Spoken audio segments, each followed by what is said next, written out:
이제, 진짜로 시작하겠습니다.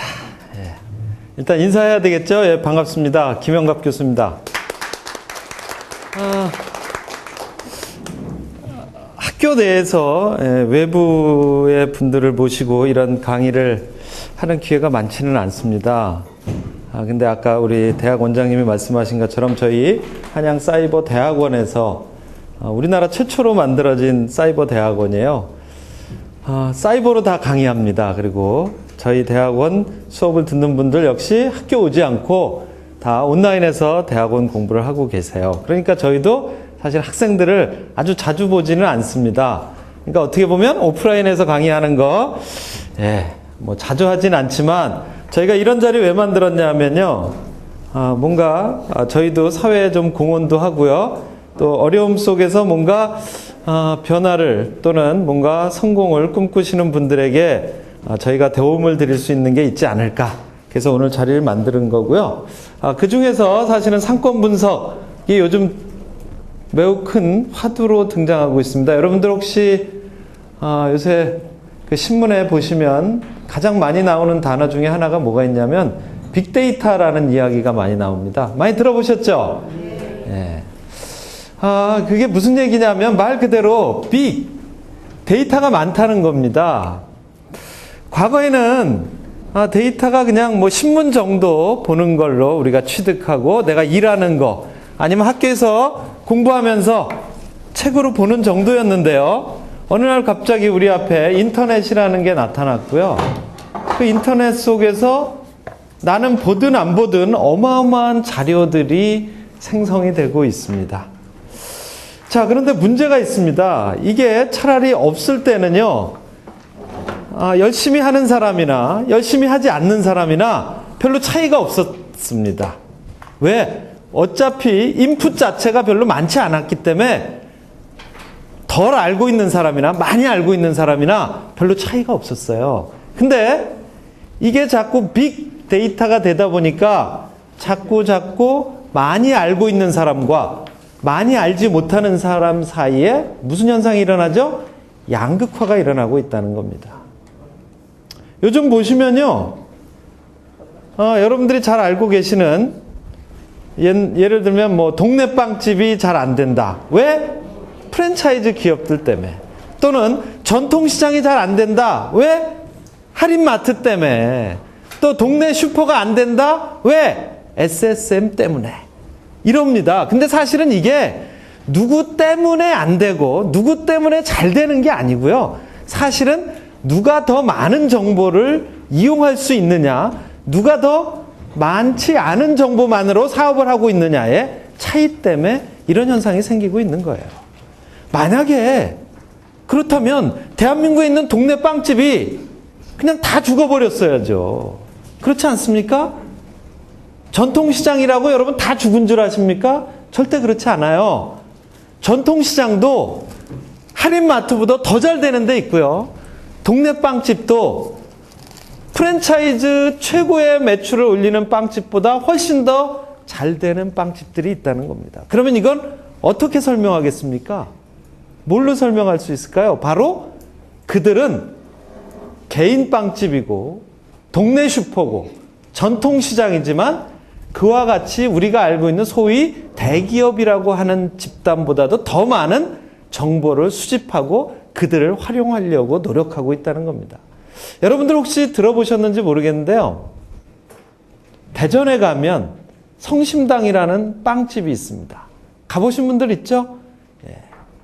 아마 웬만한 분들은 다 알고 계실 텐데요. 이게 동네 빵집입니다. 근데 1년에 매출액이 얼마인 줄 아십니까? 한 얼마쯤 할까요? 동네 빵집이 좀 많이 한다 그러면. 얼마쯤 할 것 같으세요? 얼마쯤 할 것 같으세요? 동네 빵집이 좀, 그래, 잘 나간다. 소위 대박이 난다.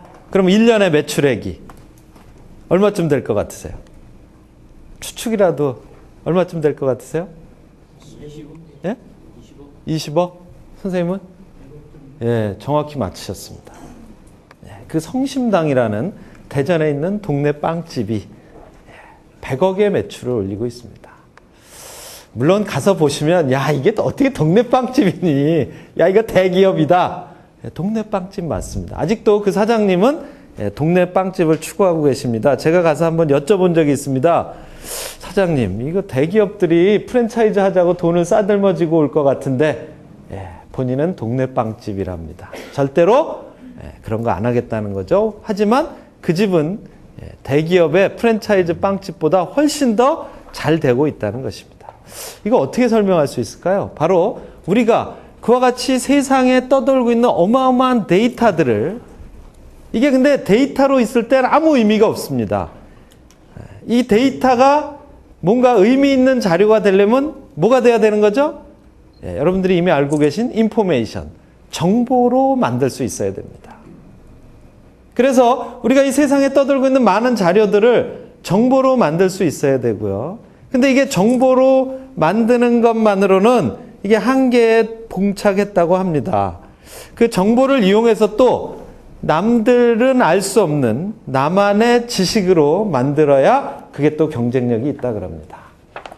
자, 어쨌든 이와 같이 세상이요, 상당히 많은 데이터들이 돌아다니고 있는데 거기서 내가 원하는 것을 이루기 위한 정보를 찾아내고 그걸 가공해서 나만의 차별화된 지식으로 만들어 주려고 사람들이 고민을 하다가 어느 날 만들기 시작한 게, 특히 소상공인과 같은 사람들에게 도움을 주기 위해서 만들기 시작한 게 일종의 상권 분석 시스템 또는 상권 정보 시스템이라는 겁니다. 사실은 제가 왜 여러분들에게 상권 분석 내지는 상권 정보에 대한 강의를 해드려야 되겠다라고 생각을 하기 시작했냐면요, 이유는 사실은 아주 간단합니다. 제가 여러분 같은 분들에게요, 무지무지하게 다양한 방법으로 다양한 지식을 열정적으로 강의를 아무리 해드려도 이걸 왜 내가 배워서 이걸 뭐에 써먹어야 되는지 잘 이해를 못 하시더라는 얘기입니다. 그게 무슨 얘기냐? 예를 들면 우리나라에 소상공인, 그 중에서도 음식점이 몇 개 있는 줄 아세요? 약 60만 개가 있다고 합니다. 근데 이 60만 개가 있다 보니까요, 이걸 우리나라 인구수로 딱 나눠보면 음식점 하나당 70명 정도가 할당이 됩니다.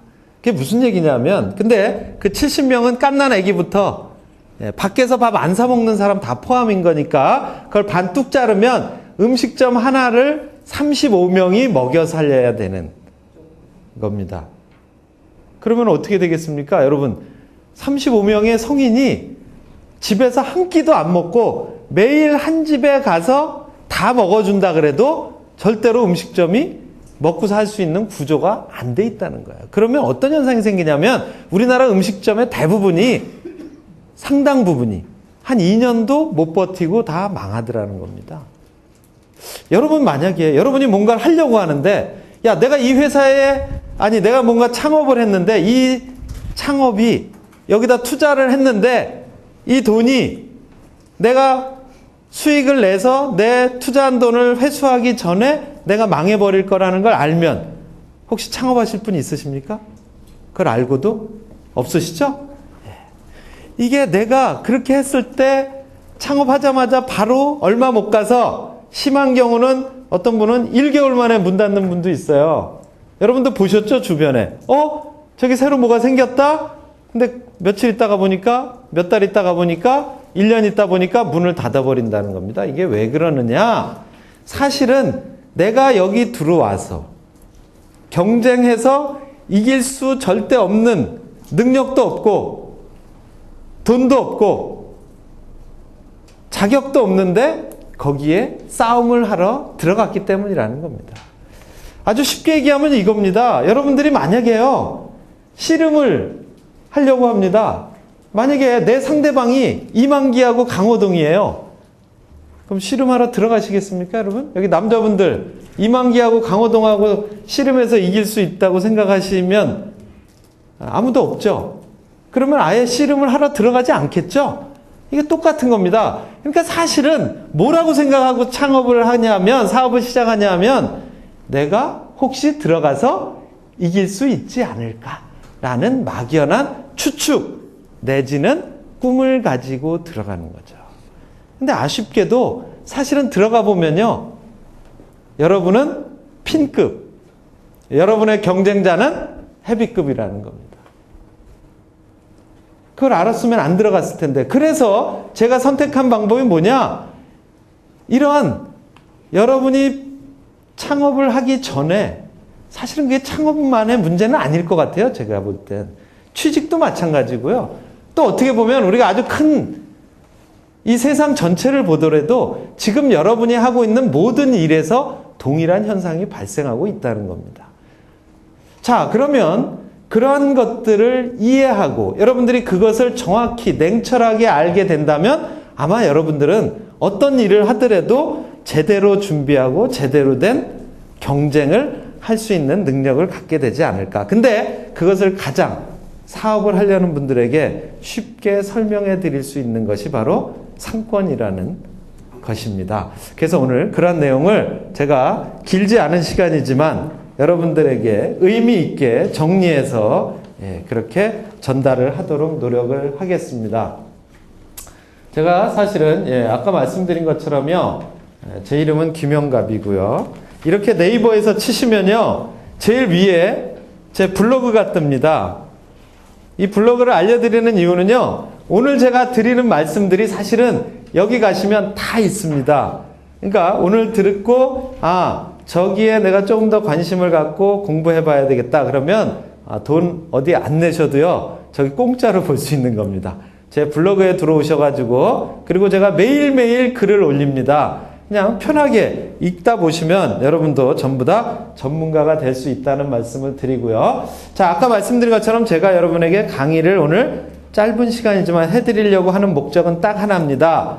이 데이터라는 것을 이용해서 내가 하려고 하는 것이 무엇이든 그것에 대한 정확한 현상을 파악하고 그 현상을 파악함으로 인해서 여러분이 그 세계에서 여러분이 원하는 목표를 달성할 수 있도록 도와드리는 일을 하려고 제가 오늘 강의를 시작을 했습니다. 자, 그러면 오늘 제가 여러분에게 알려드리려고 하는 내용이 뭐냐면 상권이라는 단어에 대한 내용입니다. 자, 근데 문제가 이런 이야기가 있습니다. 여러분들이 오늘 상권 뭐뭐뭐 이런 걸 들으러 왔는데 사실은 이게 뭔지도 여러분은 여기 사실은 모르고 와 계실 가능성이 많습니다. 상권을 들으러 오셨는데 제가 여기 질문을 이렇게 합니다. 혹시 상권이 뭔지 아세요? 예? 선생님, 상권이 뭔지 혹시 아십니까? 상권이요? 예. 혹시 상권에 대해서 얘기해 볼 수 있는 분 계세요? 사실은 우리가요, 요즘에 와가지고 아까 제가 그랬잖아요. 이게 이슈가 됐어요. 상권이라는 단어가. 그래서 모든 분들이 상권, 인터넷에서도 상권이라고 쳐보면 어마어마한 글들이 나오는데 제가 그런 분들에게 또 그 상권이라는 걸 쓰시는 분들한테, 공부하는 분들한테 가서 물어봤습니다. 상권이 뭐죠? 대부분 대답을 못합니다.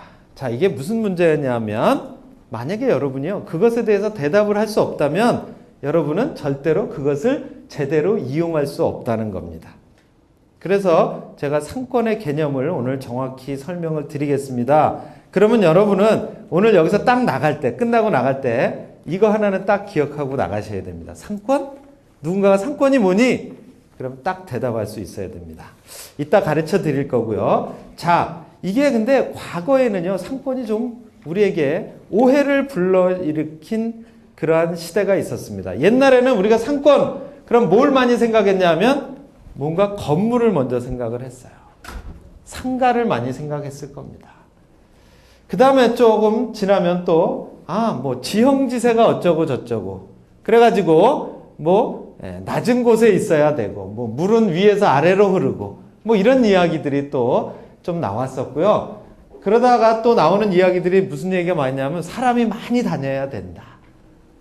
그게 뭔가 상권하고 연관이 있는 거다. 유동인구가 어쩌고 저쩌고 이런 이야기들이 과거에는 많이 있었는데요. 사실은 이거는 60, 70년대 이야기하던 상권이라는 개념과 연관이 있는 단어입니다.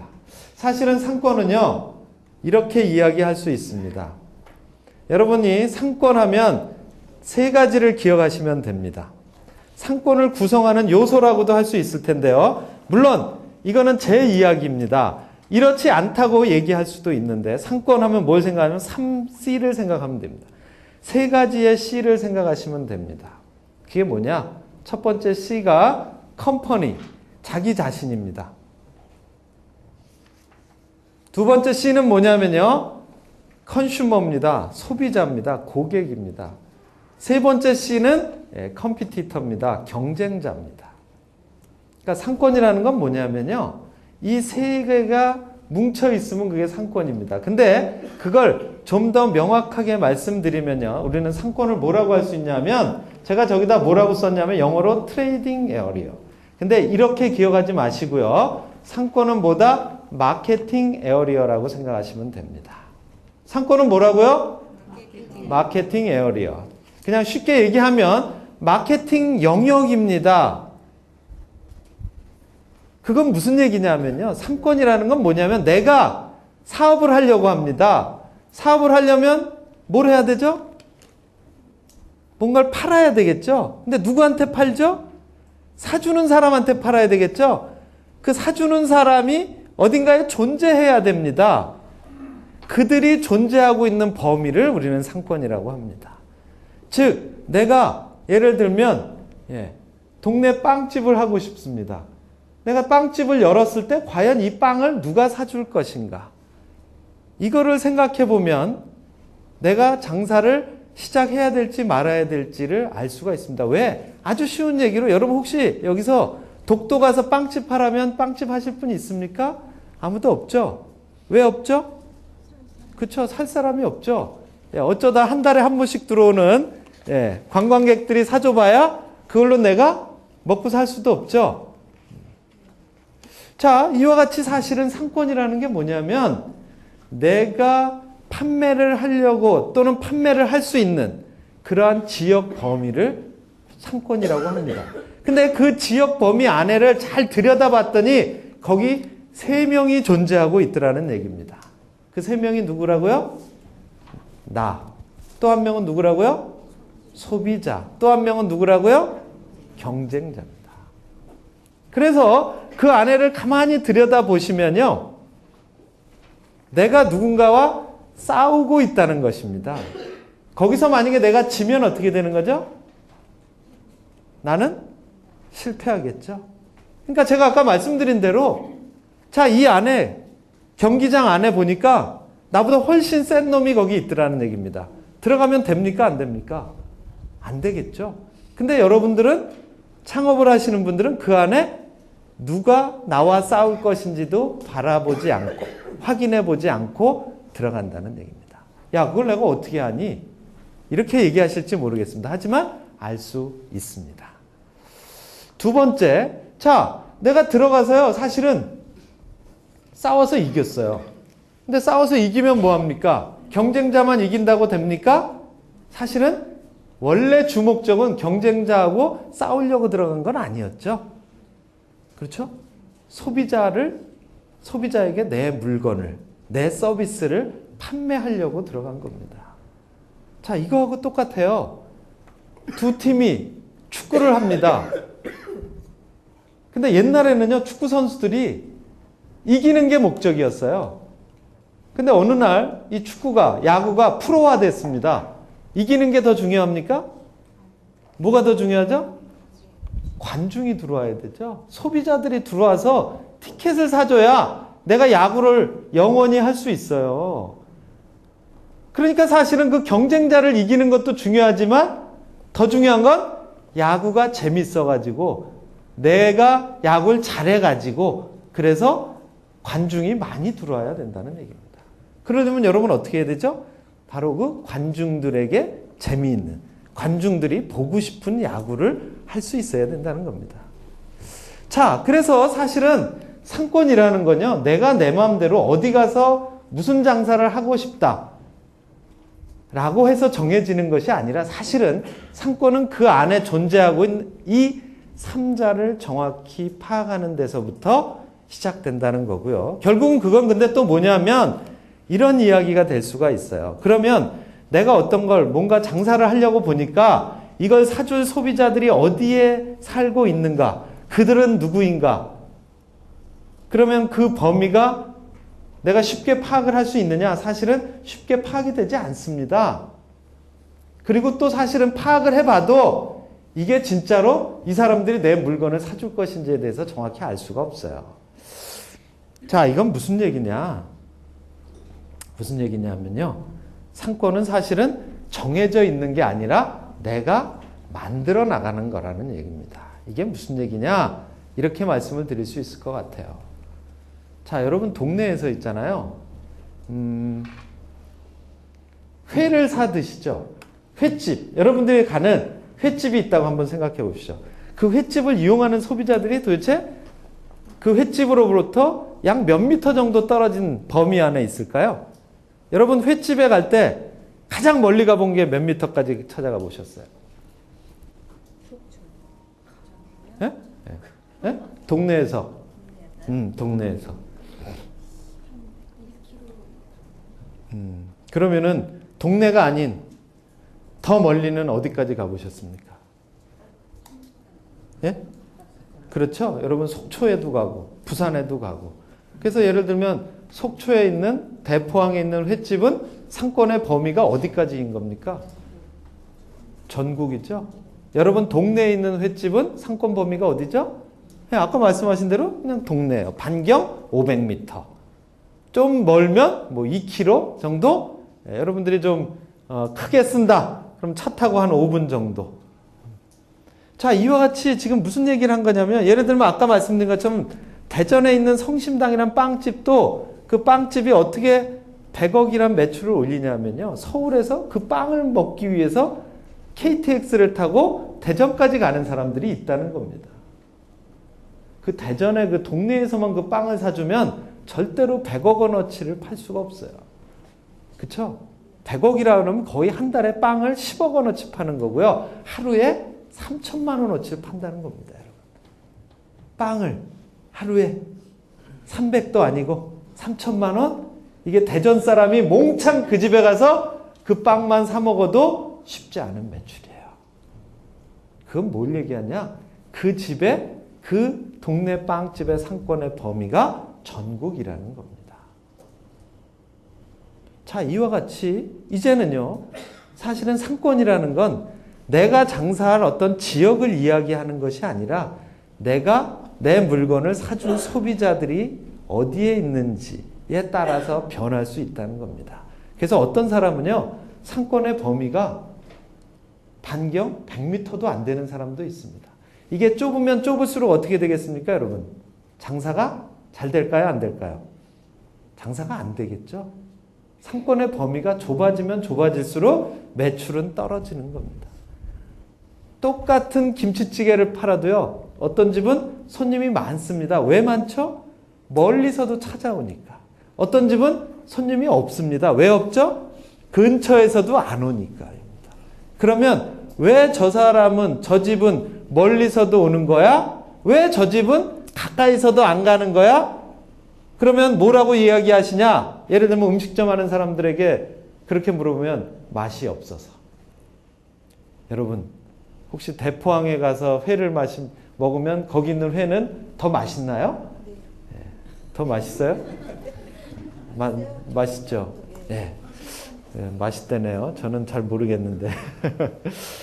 자, 이게 뭐였냐면 우리가 지금까지 생각했던 그 음식점은 맛으로 선택하는 것 또는 뭐 다른 어떤 업종은 뭘로 선택하는 거라고 여러분이 생각했던 것들이 사실은 대부분 잘못 알고 있었다는 것입니다.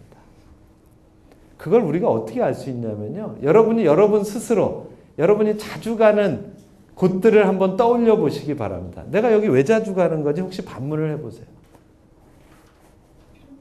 그렇죠? 예를 들면 커피를 우리나라 사람들이 제일 많이 가는 커피숍이 있답니다. 그래서 브랜드를 얘기하진 않겠습니다. 그럼 그 커피가 여러분 혹시 더 맛있었습니까? 가만히 생각을 해보세요. 그러면 그래서 제가 이런 실험을 해봤습니다. 이 집이 맛있어서 가신대요. 이 집은 맛이 없어서 안 간대요. 그래서 제가 그 음식을 똑같이 가져다가 블라인드 테스트를 했습니다. 즉 다른 건 아무것도 안 보여주고 그 음식만 그릇도 이제 다른 똑같은 그릇에다 똑같이 담아서 이게 어느 집 건지 모르게 해서 테스트를 해봤습니다. 그랬더니 틀림없이 본인이 여기 게 맛있어서 갔다 그랬는데 자꾸 이게 맛있대. 이거 왜 그런 거죠? 그 왜 그런 거예요? 진짜로 해보십시오. 여러분 콜라 뭘 좋아하세요? 다 코카콜라라 그래요. 대부분이. 근데 왜 블라인드 테스트 하면 펩시콜라를 선택하는 겁니까? 사실은 그 코카콜라라는 브랜드를 샀다는 거거든요. 만약에 여러분이 스타벅스보다 카페베네를 좋아한다. 그럼 카페베네 커피가 더 맛있어서 선택한 게 아니라 카페베네의 분위기가 또는 카페베네가 우리나라 브랜드니까 선택했을지도 모른다는 겁니다. 그러나 사실은 저도 이분이 스타벅스 커피를 좋아한다면 사실은 저도 이분이 왜 스타벅스를 좋아하는지는 알 수가 없어요. 만약에 여러분이 그걸 알 수만 있다면 미아리에 가서 돗자리 까시면 됩니다. 그쵸? 그거 왜 장사를 해? 머리 아프게. 그냥 다 맞춰주면 돈 더 많이 벌 수 있어요. 그러니까 어떤 분들은 그렇지 맞아. 어차피 알 수 없는 건데 로또 복권 사듯이 사업도 시작하면 되지 라고 여태까지 해왔다는 겁니다. 그러니까 창업하면 2년도 못 가는 거예요. 제가 조사를 해봤습니다. 강남역 가보셨어요? 거기 사람 무지하게 많죠? 만약에 여러분이 돈만 있다면 커피숍을 한다면 강남역 같은 데서 해보고 싶겠죠? 돈만 있다면 아닌가요? 네. 어떠세요? 안 할 것 같으세요? 왜요? 좀 이렇게 박자를 맞춰줘야 되는데 들어올 땐 저하고 짜고 들어왔는데 여기 들어오니까 좀 긴장을 하셨네. 무슨 얘기냐? 제가 강남역에 그렇게 사람이 많은, 아까 제가 그랬잖아요. 유동인구가 많으니까 젊은 사람들이 많이 다니니까 커피숍이 다 잘 될 거다. 평균 수명이 몇 년? 2년인 게 통계로 나와 있습니다. 근데 사실은 거기 가보면 전부 다 잘 되고 있어요. 근데 왜 2년 만에 망하는 거죠? 왜 그럴까요? 그렇죠. 아까 누가 말씀하신 대로 여기 사업 타당성 분석을 배우고 싶어서 왔다. 매출이 아무리 많이 오르면 뭐합니까? 그 매출보다 비용이 더 많이 들면 이익은 납니까? 안 납니까? 안 나는 거예요. 그러니까 사실은 우리나라에 사업을 하려고 하는 분들에게 제가 그런 추정을 해드립니다. 어디서, 얼마를 투자해서, 얼만큼 벌고 싶으신데요. 무엇을 하고 싶으신데요. 그러면 제가 그분을 데려다가 그분이 하고 싶어 하는 데서 하고 있는 사업을 비슷하게 하고 계신 분들의 매출의 비용 뽑아서 보여드립니다. 그러면 여러분 생각해 보세요. 제가 아까 그랬죠? 몇 프로가 대부분이. 아주 심하게 얘기하면요. 7, 80%가 거의 다 적자를 보고 있다는 겁니다. 아니 그러면 야, 다 문 닫아야지. 7, 80%가 적자인데 어떻게 버티니? 어떻게 버틸까요, 여러분? 그렇지, 빚내서 버티고 있는 거예요. 빚내서 소상공인진흥원에서 빌려주니까, 은행에서 빌려주니까, 중소기업청에서 빌려주니까, 그러면 나중에 어떻게 되죠? 지금 우리나라의 가장 큰 문제가 뭐라 그래요? 소상공인들 부채, 가구 부채, 이게 다 뭐 어디서, 부채가 어디서 나타난 거예요? 그렇죠. 버티느라고 빌려서 버틴 거예요. 왜? 내일은 잘 되겠지. 모레는 잘 되겠지. 그러면 또 여러분 이렇게 하겠죠. 야, 너 지금 뭐 강의하니? 장사하지 말라고? 그럼 강의 들을 필요 없죠. 우리 다 갑시다. 자, 하지만 여러분 생각해 보세요. 여러분이 그 80%에 들어가실 수도 있고요. 20%에 들어갈 수도 있습니다. 어차피 세상은 내가 선택하는 곳으로 들어가는 겁니다. 그렇죠? 그렇잖아요? 이게 지금 이거 제 거 맞아요?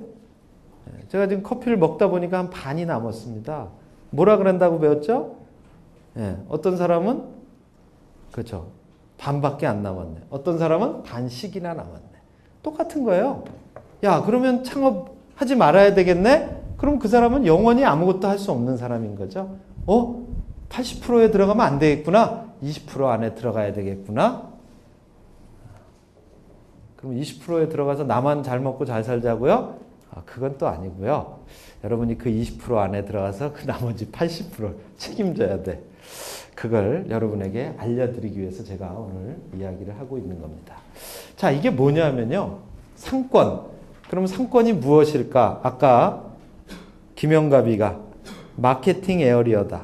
즉 내가 어떤 걸 팔라 그러는데 그 팔려고 하는 상품을 사주는 사람들이 거주하고 있는 범위다. 그럼 그 범위를 알아야 되겠다. 근데 문제는 그 안에 있는 사람들을 내가 파악을 해야 되잖아요. 그럼 그 범위 안에 있는 사람들을 누구를 파악해야 된다 그랬죠? 첫 번째 나를. 근데 나는 다 알죠? 다 알아요? 네, 정확히 얘기하셨어요. 사실은 나도 나를 몰라. 여러분이 그게 문제예요. 여러분 생각해 보세요. 여기 무슨 사업을 하고 싶다고 아까 그러셨나? 누가 지금 또 여기서 여쭤보면 개인정보 유출로 또 제가 잡혀갈지 모르니까 그냥 가상으로 얘기하겠습니다. 자, 제가 우동집을 하고 싶어요. 내가 우동집을 하고 싶어요. 그러면 어떤 능력을 갖고 있어야 우동집으로 성공할 수 있다고 생각하세요? 어떻게 하면 되죠? 프랜차이즈 그냥 가맹? 뭐 프랜차이즈, 우동 프랜차이즈 가맹하면 되겠죠? 아니면 에휴 야 우동 저기 마트에 가면 다 팔어. 그거 사다 그냥 이렇게 스프 넣고 끓여주면 되지 뭐. 아니면 또 무슨 생각을 할 수 있겠죠? 우동을 만드는 걸 배워야 되겠죠? 그래서 보니까 기계에다 뭐 이렇게 집어넣고 돌리면 나와. 그래서 기계 우동. 그래. 그렇게 해서 육수 끓여서 말아주면 되지. 근데 조금 더 조사하다 보니까요. 일본에 수타 우동이 있대요. 왜? 우동의 원조가 일본이잖아. 수타 우동을 보니까 일본 가서 배워야 되겠다는 겁니다. 근데 조사를 해봤더니 한 2달 가서 배우면 우리나라 마치 칼국수 만들듯이 우동을 만들 수 있대요.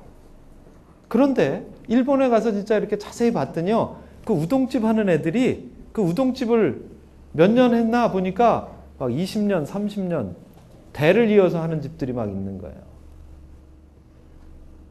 여러분은 우동집을 한다면 제가 지금 한 4가지 정도 얘기했죠? 어떤 방식을 선택하고 싶으세요? 네? 1번 체인점. 또 어떤 분? 어떤 걸 선택하시고 싶으세요? 사실은 이게 뭐냐면요. 이겁니다. 제가 아까 얘기한 거 똑같아. 저기는 이만기 강호동이 있는데 내가 씨름의 씨자도 모르면서 그 안에 들어가서 싸우겠다고 들어간 겁니다. 또는 프랜차이즈의 힘을 좀 빌려서. 근데 또 문제는 뭐죠? 프랜차이즈가 나보다 먼저 망해. 이것도 큰일 났네. 프랜차이즈 본사 사장님들이 또 저한테 소송 거실지 모르겠습니다. 이건 농담입니다, 여러분. 자, 생각을 해보세요. 사실은 내가 그 사업이 무엇이든 여러분 눈을 감고 가만히 생각해 보세요. 이게 내가 최고의 실력이 있는 건가? 그렇지 않습니까? 이게 사실은 상권 분석의 가장 첫 번째 조건이에요. 내가 이 사업을 했을 때 세계 최고까지는 아니더라도요. 적어도 대한민국 최고라고는 할 수 있는 능력을, 기술을, 지식을 가지고 있어야 시작할 수 있다는 겁니다. 그러면 대한민국 최고까지는 아니더라도요. 적어도 그 동네 안에서 그 동네 씨름꾼들하고는 싸워서 이길 능력을 갖추고 시작해야 되는 거죠. 하지만 우리가 궁극의 목적은 뭐죠? 내가 그 분야에선 세계 최고가 되는 거예요. 여러분 보십시오. 김연아가 모르는 분 있습니까? 혹시 김연아가 누구니? 걔 우동집 하는 애니? 이 친구가 세계 최고가 되기 위해서 몇 년을 투자한 거죠? 그렇죠? 최소한 10년 이상의 아주 어렸을 때부터 10년 이상의 시간을. 근데 하루에 몇 시간 연습했을까요? 하루에 10시간 이상을. 그럼 또 김연아가 이거 보고 있다 그러겠네요. 사실은 3시간밖에 안 했는데. 3시간씩 10년을 투자하면 몇 시간이죠? 그게 1만 시간의 법칙이잖아요. 그 정도를 투자해야 뭐가 된다고요? 전문가가 되는 겁니다. 전문가가 되면 아까 말씀드린 것처럼 그래야 이제 내가 씨름판에 한번 나가볼 수 있는 겁니다. 그래야 그때부터 내가 누구와 싸워도 물론 질 때도 있고 이길 때도 있겠지만 평균적으로 이길 수 있는 실력을 갖추었을 때. 자, 근데 그걸 누굴 통해서 내가 알 수 있습니까? 내 실력을. 만약에 김연아가 혼자만 아무리 피겨스케이팅을 잘 타면 그 소용없잖아요. 걔가 세계 최고임을 누굴 보고 알았겠습니까? 그렇지. 아사다마오를 보니까 내가 쟤보다 잘하네. 그러니까 나가는 거예요. 그때부터. 하지만 그 나가기까지 걔는 그 뒤에서 백그라운드에서 엄청난 준비와 노력을 했다는 거죠. 근데 그걸 판단하는 건 어디 속에 있다고요? 상권 안에 있다는 겁니다. 여러분은 수시로. 그럼 어떤 분은 이러겠죠. 야, 그러면 사업을 언제 준비하고 언제 하냐? 그러다 늙어 죽겠다. 그냥 죽는 게 낫습니다. 그럼 적어도 빚은 안 지고 죽어요. 근데 아이고 무조건 모르겠다. 들어가서 한번 싸워보자. 라고 하고 들어가면 첫째, 돈 날려. 둘째, 몸 배려. 셋째, 정신까지 황폐해. 여기까지는 그래도 참을 수 있어요. 넷째 뭐죠? 내 주변에 내 가족, 내 친구 다 도망가게 만드는 거예요. 다 불행하게 만드는 거잖아. 그게 왜 그랬다고요? 상권 분석을 안 하니까. 아사다마오보다 김연아가 더 잘해야 그 피겨스케이팅을 하는 의미가 있는 거잖아요. 이게 범위입니다. 그래서 내가 여기서 사업을 하려고 하는데 이 범위를 찾아낼 수 있는 능력이 있어야 되는데 여러분들은 쉽지 않겠죠? 그래서 여러분들에게 기본적인 기본적인 범위를 보통 학자들이 연구한 걸 보여줍니다. 예를 들면 음식점을 한다? 그러면 여러분들이 그냥 평상시에 편하게 가는 음식점, 예를 들면 여러분 김밥 천국 많이 가시죠? 그 김밥 천국을 오는 사람들은 도대체 여러분 김밥 드시러 가실 때 몇 미터까지 가보셨어요? 김밥 사 먹을 때 내가 최대한 갈 수 있는 거리. 생각 안 해봤어요? 김밥 먹으러? 아, 유명한 김밥집. 되게 유명한 데 가시나 보다. 두 정거장이면 몇 미터예요? 한 200, 300, 400? 400m까지. 예. 오늘 특이한 분이 오셨네요. 김밥 드시러 400m는 충분히 가주신답니다. 요즘 뭐 물론 그런 김밥집 있을 수 있습니다. 하지만 여러분 또 그러면 이렇게 여쭤볼게요. 혹시 편의점 가보신 적 있죠? 24시간 편의점. 24시간 편의점을 일부러 어디를 찾아서 막 한 3, 400m 요 앞에 다른 거 있는데 지나서 그냥 가보신 적 있으세요? 없어요? 그쵸? 편의점은 그냥 가까운데 몇 미터까지 걸어갈까요? 예? 예. 저런 시내 중심가로 가면 편의점의 상권 범위가 50m밖에 안 됩니다. 왜 그럴까요? 50m마다 있으니까. 그 중간에 서 있으면 가까운 데로 가게 되는 거예요. 근데 사실은 50m도 안 가요. 왜? 그 빌딩 1층에 가면 있어. 엘리베이터만 타고 내려오면. 그쵸? 안 가요. 그와 같이 사실은 그러한 것들에 의해서 업종별로 적당하게 거리를 우리가 측정할 수 있다는 겁니다. 근데 사실은 이거는 아까 말씀드린 것처럼 절대적인 범위다 아니다? 절대적인 범위가 아니라는 겁니다. 왜? 예를 들면 여러분 그럴 수도 있어요. 내가 편의점 사장님이야. 왜 사람들이 편의점은 아무데나 막 들어가는 거죠?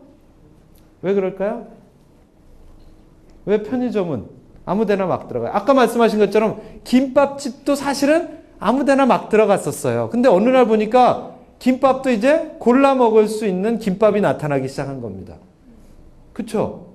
요새 뭐 김밥 뭐 이런 거는 비싸죠? 멀리서도 가요. 또 닭강정. 혹시 닭강정 먹으러 한 3시간씩 자가용 타고 가보신 적 있으세요? 17,000원짜리 닭강정 먹으러? 전 가본 적 있어요. 아까 얘기했잖아요. 그 빵 하나 사 먹으려고 KTX 왕복 교통비 빵 하나에 2,000원이에요.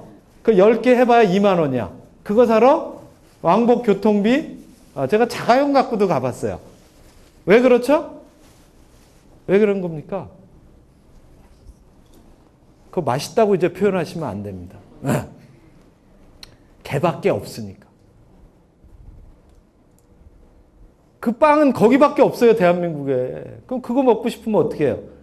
만약에 같이 사시는 분이 이렇게 배불러져 가지고 그거 먹고 싶다. 그러면 어떻게 해야 돼? 가야지. 그럼 어떻게 해? 새벽 2시에 일어나서 차 끌고 나와서 대전까지 가서 2시간 걸려서 가서 사갖고 와야 된단 말이에요.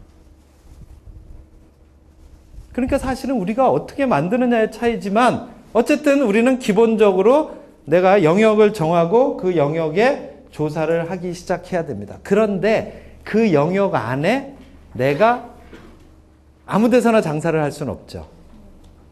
그래서 어떤 전통가를 하나 얻어야 됩니다. 우리가 그걸 뭐라 그런다? 입지라고 합니다. 그 나머지는 이제 10분간 휴식했다가 계속 하도록 할 거고요. 재미없고 불편하시고 힘드신 분들은 좀 나가서 쉬었다가 오시면 될 것 같아요. 다음 시간엔 더 재밌는 거 알려드리도록 하겠습니다.